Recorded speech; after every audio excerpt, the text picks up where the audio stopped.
Hello friend, कैसे हो आप सब। कुमकुम भाग्य में प्रार्थना और शिवांश आए घर।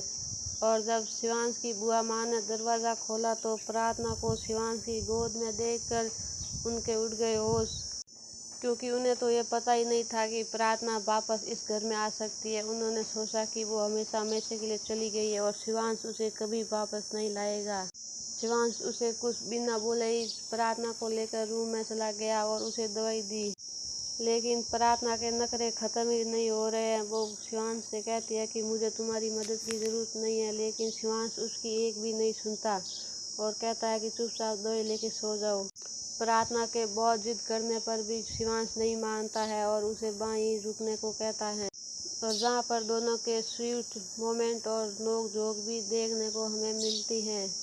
लेकिन अब बुआ माँ ने ठान लिया है कि वो प्रार्थना की ज़िंदगी में ऐसा तूफान लाएगी कि वो हमेशा हमेशा के लिए इससे घर से चली जाएगी। पता नहीं शिवांश की बुआ माँ का क्या बिगाड़ा प्रार्थना ने, जो प्रार्थना के पीछे पड़ गई है। और दूसरी तरफ रौनक प्रार्थना की तस्वीरें देख देख के रो रो के बुरा हाल हो रहा है। लगता है कि शादी के बाद अभी तक उसने खाना तक नहीं खाया है, क्योंकि वो तो सारा दिन रोता रहता है। जब उसकी माँ ने ये सच्चाई बताई तब भी उसने कोई एक्शन नहीं लिया कि प्रार्थना ने उसकी माँ को जेल भेजा था। साथ ही उसे पता चला कि तुम्हारी वजह से प्रार्थना को घर से निकाल दिया, जिसकी वजह से वो बहुत मुसीबत में फंस गई थी। अब ये सुनकर रौनक को बहुत बुरा लगा। अभी तक प्रार्थना और रौनक मिले ही नहीं हैं, लेकिन रौनक की एक ही रट लगाए हुआ बैठा है कि मैं तुम्हें शिवांश के चुंगल से छुड़ा कर रहूँगा। लेकिन प्रार्थना तो ऐसा नहीं चाहती है कि वो रौनक और उसके घर पर वापस जाए, लेकिन रौनक यही चाहता है कि प्रार्थना हमेशा हमेशा के लिए मेरी हो जाए।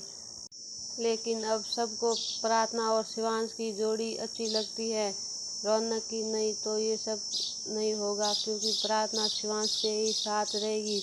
और अब ये देखना होगा कि रौनक और बुआ माँ ये सब क्या करेंगे प्रार्थना को वापस लाने के लिए और बुआ माँ घर से निकालने के लिए, और कैसे इन सब का प्रार्थना सामना कर पाएगी, क्योंकि वो तो बहुत अच्छी और